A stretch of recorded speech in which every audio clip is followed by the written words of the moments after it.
કશ્યપ પણ સતત ground zero પર છે અને સીએમ રૂપાણી સાથે વાતચીત કરી, કેમ કે પ્રેસ કોન્ફરન્સ તો કરી, પરંતુ સહયોગી કશ્યપને સીએમ રૂપાણીએ શું કહ્યું તેના પર એક નજર કરીએ.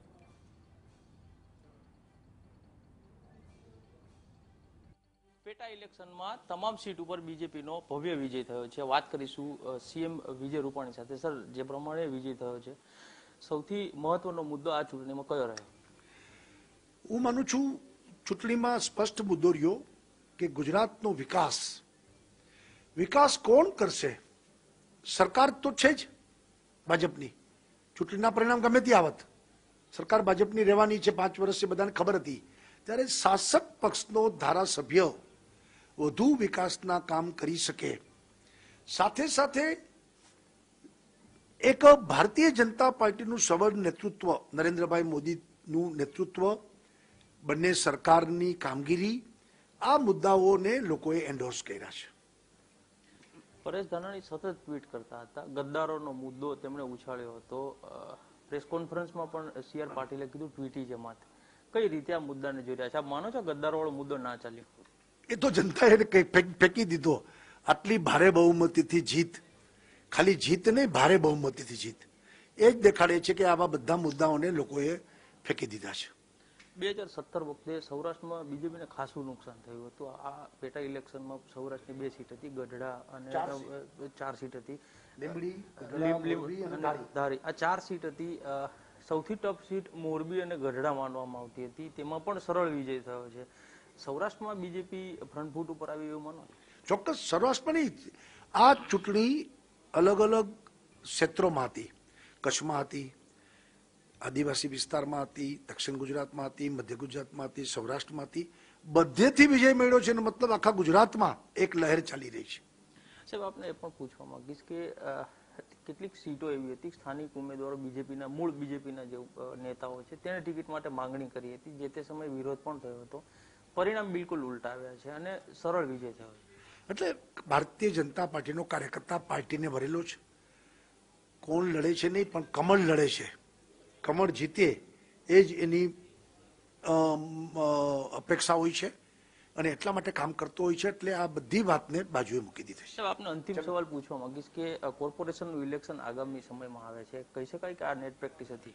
એટલે મેં કીધું ને, આ ટ્રેલર છે, પિક્ચર બાકી છે હજી.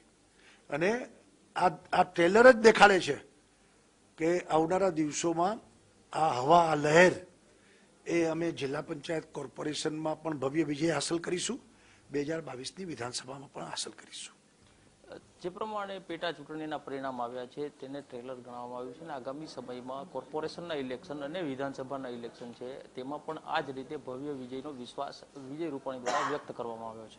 કેમેરામેન સરોવર અલી સાથે Kashyap Joshi, GSTV, Gandhinagar. Thank you sir.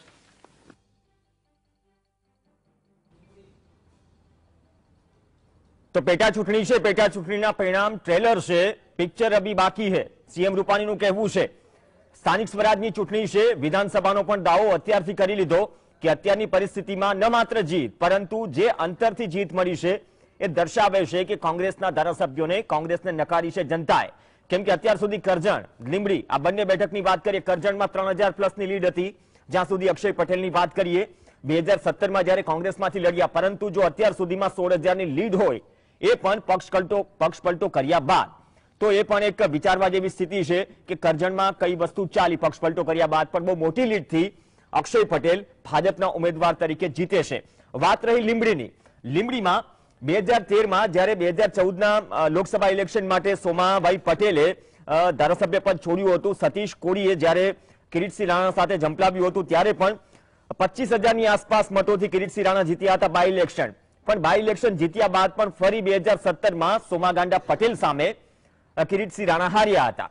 2-2.5 વર્ષ બાદ ફરીથી સોમાગાંડા સીટ છોડે છે, કોંગ્રેસ છોડે છે અને ફરીથી બાય ઇલેક્શન આવે છે.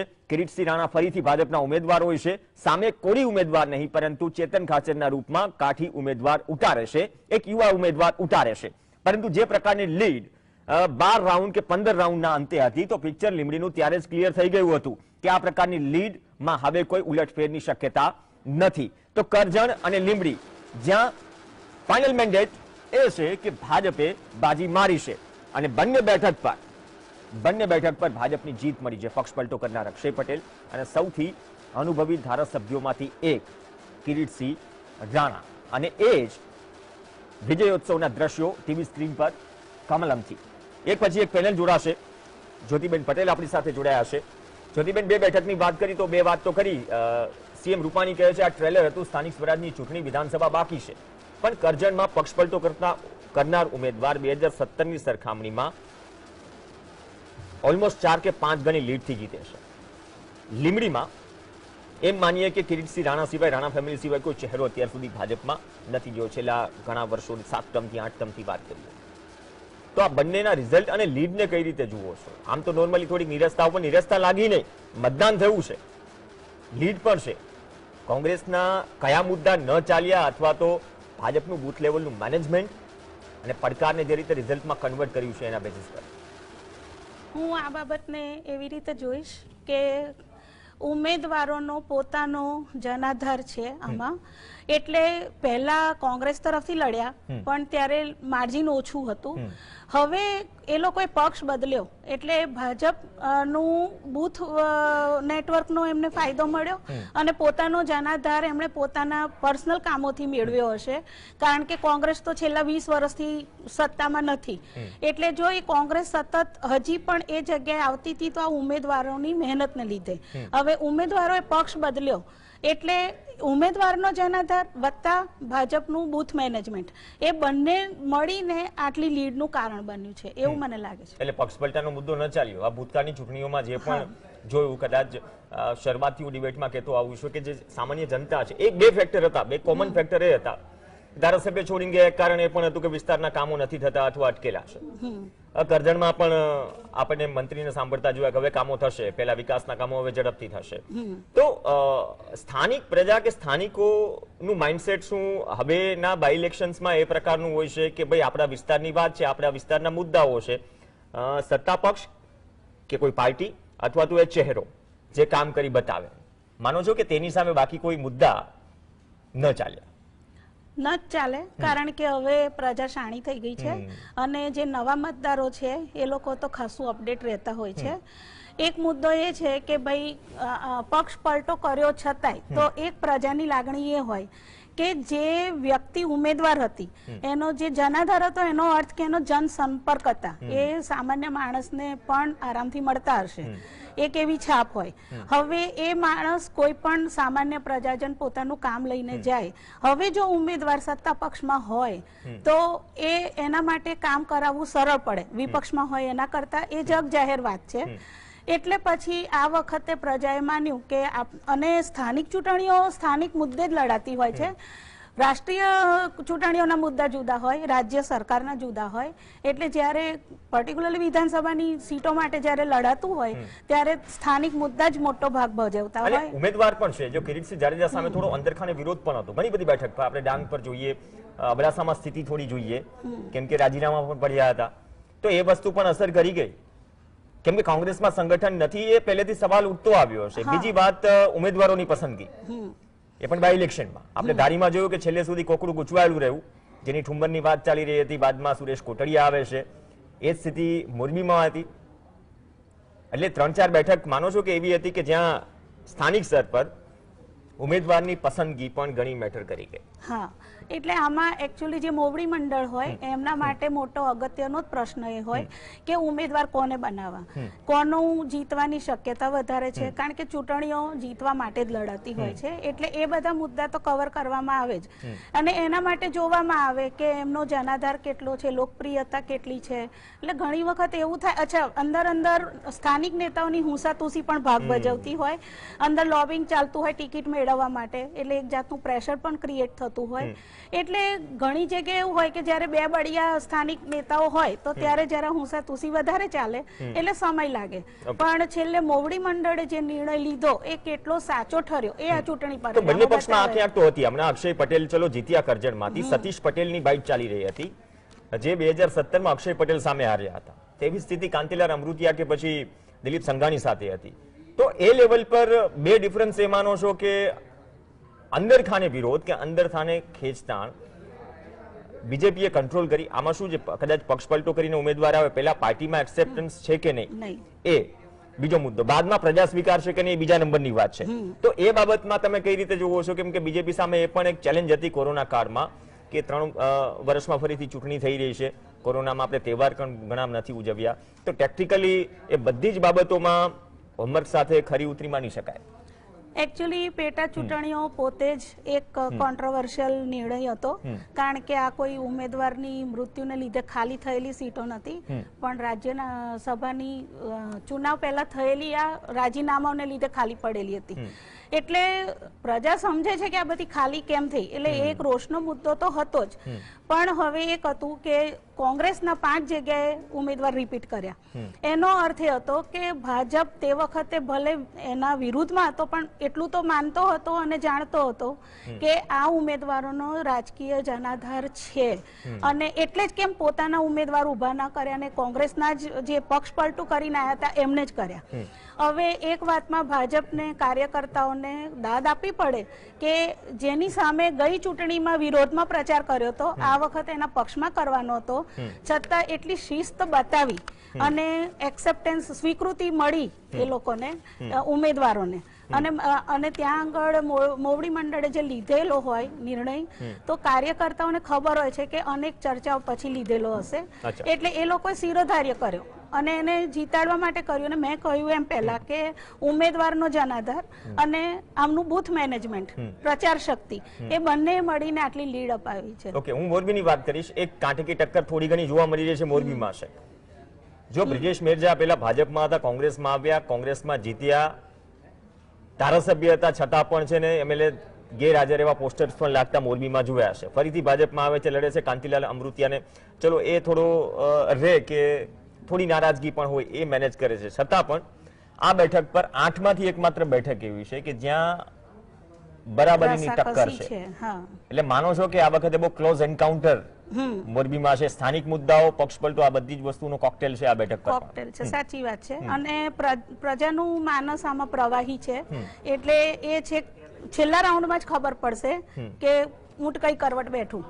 પણ એક વસ્તુ છે કે અત્યાર સુધી મારું જે વિશ્લેષણ હતું, તો હું 4 બેઠકનું ધારતી હતી. મેં સવારે પણ વાત કરેલી કે 4 બેઠક પર લગભગ કાંટાની ટક્કર થવાની શક્યતા હતી, પણ હવે જે રીતની સરસાઈ આવી મારા ધાર્યા કરતા બીજી 3 બેઠકમાં, આ એક હતી જ પણ બીજી 3 હતી, આ કપરાડા અને કરજણ અને ધારી, પણ એમાં ખાસી લીડ લીધી. એટલે એમાં પછી મારું વિશ્લેષણ એ કે છે, મેં કહ્યું એવું કે ઉમેદવારનો જનાધાર વત્તા બૂથ મેનેજમેન્ટ. આમાં મોરબીમાં જ્યાં કાંટાની ટક્કર ચાલી રહી છે, તો ત્યાં આગળ પ્રજાનું પ્રવાહી માનસ કહી શકાય, કારણ કે એ લોકો બંને ઉમેદવારોથી અડધી પ્રજા ખફા હશે એવું માની શકાય.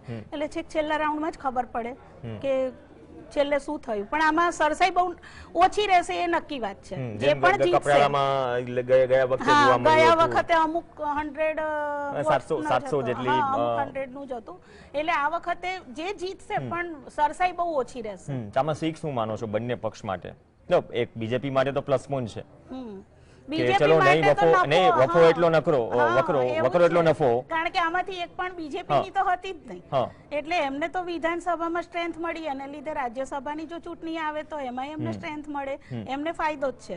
પણ આમાં એકચ્યુઅલી કોંગ્રેસે આત્મમંથન કરવાની હવે જરૂર પડશે કે જે હાથમાં આવેલું છીનવાઈ જાય છે એનું શું કારણ, કેમ એમના જ ધારાસભ્યો તૂટે છે, ભાજપના નથી તૂટતા. અને બીજી વસ્તુ એ છે કે અત્યારે બંને પ્રદેશ પ્રમુખો નવા હતા, કોંગ્રેસના હાર્દિક પટેલ અને આમના પાટીલ, એ બંને માટે આ એક જાતની પારાશીશી હતી. અપડેટ લઈ લઈએ કેમ કે અગ્નિ પરીક્ષા તમામની હતી. અબડાસાથી ભાજપના ઉમેદવાર પ્રદ્યુમનસિંહ જાડેજાની જીત. ચલો કરજણ લીમડી બાદ કચ્છ તરફ જઈએ. અબડાસામાં પણ પ્રદ્યુમનસિંહ જાડેજા જીત્યા છે, 2017માં પણ જીત્યા હતા, પરંતુ કોંગ્રેસમાંથી જીત્યા, ભાજપમાં આવી ફરીથી ધારાસભ્ય બની રહ્યા છે.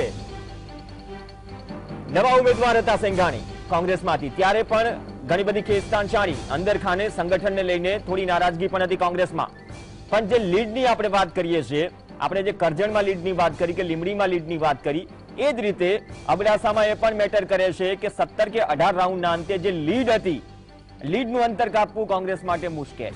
15-17 રાઉન્ડ બાદ કોંગ્રેસના ઉમેદવારે જે ગણતરી સેન્ટર છે એ પણ છોડી દીધું હતું, પરંતુ પ્રદ્યુમનસિંહ જાડેજા, જેની એક સ્વીટ એન્ડ સોબર ઓળખ છે અને પોતાના સ્થાનિક જે કામો છે, સ્થાનિક પ્રજા છે, તેમના પ્રશ્નોનો ઉકેલ ન આવતા એક કારણ એ પણ હતું પ્રદ્યુમનસિંહ જાડેજાનું કે કેમ કોંગ્રેસ છોડે છે, કેમ ધારાસભ્ય પદ છોડે છે, કે તેમના વિસ્તારના કામો થતા નથી. બાદમાં પ્રદ્યુમનસિંહ જાડેજા ભાજપની ટિકિટ પરથી લડે છે, ફરીથી ધારાસભ્ય બને છે. એટલે કે 3 બેઠકના પરિણામ ક્લિયર. કરજણમાં અક્ષય પટેલની જીત, લીંબડીમાં કિરીટસિંહ રાણાની જીત અને પ્રદ્યુમનસિંહ જાડેજાની જીત અબડાસાથી. વજુભાઈ આપણી સાથે જોડાઈ ગયા છે. વજુભાઈ, 3 બેઠકના ક્લિયર થયા પરિણામ. સીએમ રૂપાણીએ આપેલા, તમે આવ્યા પહેલા કહ્યું કે આ ટ્રેલર છે, પૂરી ફિલ્મ વિધાનસભા અને લોકસભા સુધીની વાત થઈ ગઈ, સ્થાનિક સ્વરાજની ચૂંટણી પણ આવી ગઈ, પણ જે લીડ થી જઈ રહ્યું છે માત્ર મોરબીમાં હજુ રસાકસી છે, કાંટે કે ટક્કર છે, બાકી બધું વન વે જતું દેખાઈ રહ્યું છે. હવે લગભગ ક્લિયર જેવું થઈ રહ્યું છે અને ગુજરાતમાં ભાજપ 8 સીટ ઉપર આગળ વધી રહ્યું હોય એવું દેખાય છે. અને લોકોએ જે ખરીદાયા છે આ છે, પણ એના કોંગ્રેસના આક્ષેપો કે લોકોને નથી ગમતી વાત એ પણ એને જાણે સહજ રીતે સ્વીકારી લીધી હોય. જાહેર જીવનમાં આ નાણાકીય ભ્રષ્ટાચાર, આ ટાઈપનો ભ્રષ્ટાચાર અથવા તો લેતી દેતી કે આયારામ ગયારામ એ સહજ છે એવું લોકોના માનસમાં બેસી ગયું છે હવે. કે આ તો થતું રહેશે 2-2.5 વર્ષ. અને હવે વર્ષો સુધી આ બધી પ્રક્રિયા જ્યાં સુધી વર્ષો સુધી ચાલશે, એટલા માટે વર્ષો સુધી ચાલશે કે જ્યારે કોઈ હારમાં હોય અને રાજ્યસભાની જેમ ખાલી 2-3 મત મેળવવાના હોય અને એમાં 8-10 ધારાસભ્યોને ખેડવવાના હોય, એ ખેડવવાની તાકાત કોની છે? એ તાકાત કામે લાગી છે. અને તાકાત કઈ પદ્ધતિથી લાગી છે લોકો બધા જ જાણે છે. પછી જે તાકાતથી એમણે પક્ષ પલટો કર્યો છે એ પણ જે તે ધારાસભ્યો ખુદ જાણે છે કે એની તાકાત કઈ તાકાત, સત્તાની તાકાત હતી કે અન્ય કોઈ તાકાત હતી, એના કારણે ત્યાં ગયા છે, એના કામ નહોતા થતા એના કારણે ગયા છે. લોકો હવે સહજ સમજતા થઈ ગયા છે. તો વજુભાઈ, જે પોલિટિકલ બેલેન્સ ખોરવાયું છે, જી આપણે હેલ્ધી ડેમોક્રેસીની વાત કરીએ છીએ, સત્તા પક્ષ ત્યારે જ મજબૂત જ્યારે વિપક્ષ મજબૂત હોય. હવે બેલેન્સ તો એક તરફ, આમાં શું છે, દરેક બાય ઇલેક્શન્સના રિઝલ્ટ આવે અને હમણાં જ વાત કરી બેને, જ્યોતિબેને, કે જે કામો કરતા હતા ને ગયા, હવે તો આમાં થશે શું? હું દરેક વખતે એક વાત રિપીટ કરું છું, જો દરેક વખતે કમ્પ્લેન હોય કે બે બાજુથી તકલીફ છે, કોંગ્રેસને તો મનોમંથન કરવાની જરૂર છે જ. ક્યાં સુધી મનોમંથન? વિપક્ષ તરીકે જો પ્રજા વચ્ચે ચૂંટણી સમયે જવાનું, એ બસ આ જ પદ્ધતિ છે. આજે સીઆર પાટીલને કેમ કેવું પડે કોંગ્રેસના એક જમાત છે કે ટ્વીટી જમાત માત્ર ટ્વીટ કરે છે, તો જમીની સ્તર પર કોણ છે? સત્તા પક્ષમાં જે જતા વિપક્ષની જેમ જમીની સ્તર પર છે પ્રજા વચ્ચે. ભાજપને જરૂર ક્યારે પડી આ 8 લોકોની? જ્યારે રાજ્યસભામાં 1 સીટ ગુમાવવાની વારો મને દેખાયો ત્યારે જ આ લોકોએ પક્ષ પલટો કર્યો. ગઢડામાં ચલો આત્મારામ પરમાર ફરીથી જીત્યા. બહુ સરસ, આમ તો શુભેચ્છા. 2017 માં હાર્યા હતા પ્રવીણ મારુ સામે, જીત્યા એને બધાને શુભેચ્છા આપી 16,000 કરતા વધુ મતોથી અક્ષય પટેલની જીત થઈ. પરંતુ ગઢડામાં, કરજણમાં તો જીત્યા, લીંબડી જીત્યા, અબડાસા જીત્યા. ગઢડાની વાત કરીએ, ભાજપના ઉમેદવાર આત્મારામ પરમારની જીત થઈ છે. અને ગઢડા પણ થોડી ચેલેન્જિંગ બનાવી રહી હતી, કેમ કે ગઢડામાં પણ સ્થાનિક પ્રશ્નો હતા અને ભૂતકાળમાં પણ ચાહે ભાજપ હોય કે કોંગ્રેસ હોય, ઉમરાળા જેવા પંથકમાં કે ભાવનગર જેવા પંથકમાં, દોડા એપીએમસી, આ તમામ જે નાના નાના પ્રશ્નો હતા તે ધ્યાનમાં રાખી રહી હતી. આત્મારામ પરમારને પણ સવાલ કરે, પ્રવીણ મારુને પણ જયારે ધારાસભ્ય હતા ત્યારે સવાલ કર્યા. મહેશ કસવાલા છે, મહેશ કસવાલા, દેશ તો બહુ થાક ઉતરી ગયો, બહુ લાંબા સમયથી ચૂંટણી પ્રચારમાં હતા. મારા ઉપર થાક લાગે જ જવાબદારીનો થાક હતો ને મહેશભાઈ? અમે જીતીએ છીએ, જેથી હારી નહીં બેઠો ત્યારે થાક. નહીં મહેશભાઈ, એ તો ખેલદિલી છે. અત્યારે કોંગ્રેસના પ્રવક્તા આવે એટલે સવાલ એ પણ કરીશ. આજે અત્યારે કોંગ્રેસના પ્રવક્તા નથી, એમાં થોડી વારમાં આવશે. મહેશભાઈ, અગ્નિ પરીક્ષાની એક બહુ મોટી જવાબદારી હતી, કેમ કે પહેલું ટેગેજ કે કોરોના છે, કોરોનામાં ચૂંટણી હતી. બીજી વાત કે સીઆર પાટીલ પ્રદેશ પ્રમુખ બન્યા, તો એ પણ એક કેપ્ટન તરીકે એક જવાબદારી હતી.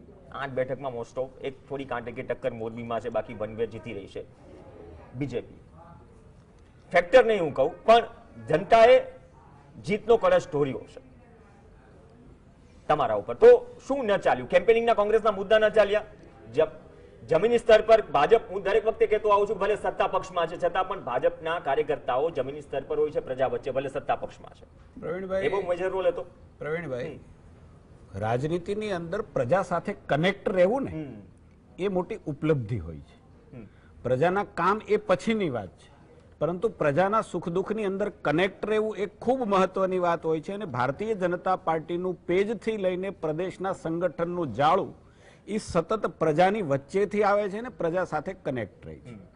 પ્રવીણભાઈ, ભારતીય જનતા પાર્ટીનો 8 બેઠક ઉપર વિજય થયો છે એ વાતને આપણે ભૂલી જઈએ અત્યારે, પણ હું એમ માનું છું કે કોરોનાની મહામારી વચ્ચે વિજય, આખું વિશ્વ છે એ સંકટની ઘડીમાંથી પસાર થઈ રહ્યું છે. આ કોઈ નાની સૂની ઘટના નથી. હજારો વર્ષની અંદર આવું સંકટ દુનિયામાં આવતું હોય એવું સંકટ આજે ન માત્ર ભારતમાં, દુનિયામાં છે. અને એ સંકટનો ભાગ છે એ ગુજરાત પણ છે. જ્યાં જ્યાં ચૂંટણી છે એ બધા જ ભાગ છે. આવી નાજુક સ્થિતિની વચ્ચે ભારતીય જનતા પાર્ટી એક બંધારણીય વ્યવસ્થા પ્રમાણે ચૂંટણી લડવી પડે, કોંગ્રેસે પણ લડવી પડે, પણ ચૂંટણીના મેદાનમાં આવી નાજુક સ્થિતિની વચ્ચે પ્રજાને કોઈની ઉપર આશા હોય તો એ ભારતીય જનતા પાર્ટીમાં આજે આટલા વર્ષ પછી આશા છે. ભારતીય જનતા પાર્ટીના નેતૃત્વમાં એને આશા છે અને ભરોસો છે. હું એમ માનું છું કે ભારતીય જનતા પાર્ટીની જીત એ આ પ્રજાનો ભરોસો અમારા ઉપર બરકરાર છે ને એ જીત છે. મતની જીત ને મતની હાર તો થતી રહેશે સાહેબ, પરંતુ આજે આખા દેશની અંદર ભારતીય જનતા પાર્ટી આ સંકટની ઘડીમાં, અને અનેક સંકટો ગયા છે, દાખલા તરીકે નોટબંધી પછી ચૂંટણી આવી, ભારતીય જનતા પાર્ટીનો વિજય થયો છે. જીએસટી જેવા કાયદાઓ લાવ્યા, કઠોર કાયદા લાવ્યા પછી પણ ભારતીય જનતા પાર્ટીનો વિજય થયો છે. એ ફેક્ટર જુદા હતા. કોરોનાની મહામારીમાં સામાન્ય જનતા, હું બહુ ખિલદિલી પૂર્વક સ્વીકારું છું કે સામાન્ય જનતા ક્યાંક પીસાતી હશે, કોઈક રોજગારીમાં પીસાતો હશે, કારણ કે લોકડાઉન પછી સ્થિતિ ગંભીર બની છે. કોરોનાની મહામારીમાં કેટલાક સેક્ટરો અત્યારે મંદીના માહોલની અંદર છે. ક્યાંક ને ક્યાંક નાના ગરીબ માણસને મુશ્કેલી પડતી હશે. આવા વખતે પણ આ દેશના ગરીબ લોકોએ, આ રાજ્યના ગરીબ લોકોની અપેક્ષા ભારતીય જનતા પાર્ટીમાં એટલા માટે છે કે એક સકારાત્મક રાજનીતિના પક્ષ તરીકે કોઈ કામ કરતું હોય, સુખ દુઃખમાં એનો સાથી રહ્યો હોય તો ભારતીય જનતા પાર્ટીનું પ્રજા સાથેનું કનેક્શન છે એ રહ્યું છે. ને એટલા માટે અમે ફરીથી આટલા વર્ષે ગુજરાતની અંદર 25 વર્ષે પણ આ વિશ્વાસમાં ન માત્ર જાળવી રાખ્યો, વધારો કરી રાખ્યો. જે પ્રકારની લીડ તમે જોવો છો, જે પ્રકારનું પરિણામ જોવો છો, લોકોનો વિશ્વાસ અમારા પર છે, એમાં અમે વધારો કર્યો છે. આ અમારી જીત. ઓકે, ચલો, તો બહુ સારી વાત કરી. સીએમ રૂપાણીએ પણ કહ્યું કે ન માત્ર જીત, પરંતુ જે છે ને લીડ છે ને એ પણ વિચારવા મજબૂર કરે છે અને એ સંદેશ આપે છે. જો સત્તા પક્ષ કેટલોક એક્ટિવ છે જમીની સ્તર પર, કોરોના કાળમાં કોને શું કર્યું જનતા બહુ બખૂબી જાણે છે. વિપક્ષ ક્યાં હતું, ચૂંટણી સમયે ક્યાં છે, કેમ્પેન શું હતા, તેના પર પ્રજાની કેટલી અસર પડી. કેમ કે ચૂંટણીમાં માત્ર એક મુદ્દો હોતો નથી, મુદ્દાઓ ઘણા બધા હોય છે. સ્થિર પાણીમાં પથ્થર ફેંકાય છે, કયો મુદ્દો ચાલે છે. જનતા બહુ શાણી છે, જનતા નક્કી કરે છે કે પ્રાયોરિટી શું છે. એક બ્રેક માટે રોકાઈશું, હેડલાઇન પર નજર કરીએ, કેમ કે સતત અપડેટ આવતી રહેશે. 3 થી 4 બેઠકોની અપડેટ આવી રહી, બાકીની બેઠક અને ખાસ તો મોરબી ધારીમાં પણ નજર રહેશે કે જ્યાં થોડી રસાકસી છે. દરેક અપડેટ સાથે ફરીથી મળીશું.